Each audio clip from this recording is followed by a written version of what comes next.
Добрый день, уважаемые зрители, с вами доктор Константин. Сегодня тема лекции урока следующая. Хрипы в горле. Они могут быть вызваны многими всеразличными болезнями, но всегда нужно спрашивать у ребенка, у человека, у взрослого, тем, кто уже, скажем так, это состояние достало, откуда, где берутся эти хрипы. А уж потом делать выводы. Вот, уважаемые зрители, мы сегодня читаем лекцию о хрипах в горле, потому это заболевание нужно рассматривать, которое начинается локализоваться в горле, в гортани. А вы, то есть не спускайтесь ниже, мы коснемся, когда хрипы будут в груди, в легких, в бронхах и так далее и тому подобное. Потому хрипы в горле могут порождать простуда, острые респираторные вирусные инфекции. Заболевания верхних дыхательных путей. Человек простудил их. Почему? Потому что частенько заглатывают воздух холодный. Вследствие чего, что горло, гортань воспаляется. Воспаляются верхние дыхательные пути. Вследствие чего они забиваются, что избыточной слизью, которая не может выйти из человека, но человек-то дышит, а эти хрипы и проявляются от этой слизи. Что человеку нужно всего? Избавиться от этой слизи. Употреблять больше отхаркивающих препаратов. Прежде всего, почистить верхний дыхательный. Мы сказали о скоплении слизи. Также бывает, начинает кашель с хрипом в горле. Именно в горле. Не именно в груди, вот именно в горловая часть. То нужно прежде всего смотреть, в каком, то есть, что породил кашель, что породил эти хрипы. Опять же, это простуда, может быть грипп, ОРЗ, ОРВИ, различные болезни. Ну и, конечно же, первый удар на себя берет горло, а потом бронхи. И вот если бронхи также воспалились, это может отражаться на хрипах в горле.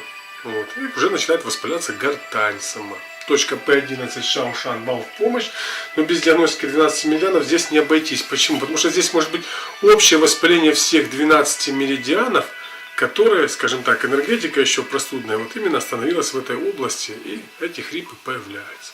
Также здесь мне бы хотелось подчеркнуть и сказать, что сейчас очень модно, вы знаете, ставить все различные, скажем так, дома увлажнители.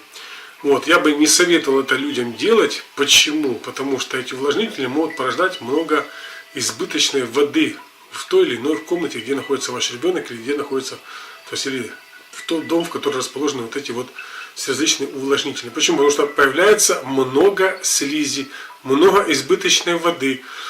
Простите, в легких они скапливаются, но потом эта слизь должна выйти. Либо очень многие люди так боятся, что сухой воздух и наоборот, то есть влажный, и наоборот его осушивают. Уважаемые зрители, не надо сушить воздух, не надо. Тем самым вы навредите легким.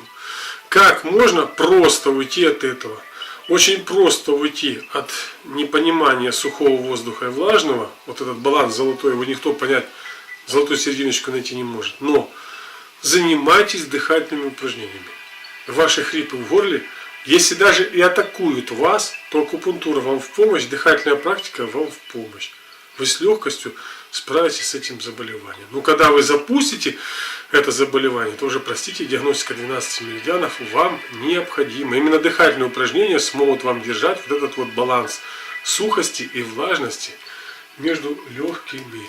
Помните. Почему? Потому что сейчас модно это говорить, что ребенок там заболел, мама бежит покупать этот увлажнитель воздуха, и тем более, что еще больше травмирует легкие ребенка. А заставить ребенка дышать через нос, а выдыхать через рот, не каждая мама будет заниматься. Почему? Потому что здесь нужно заниматься.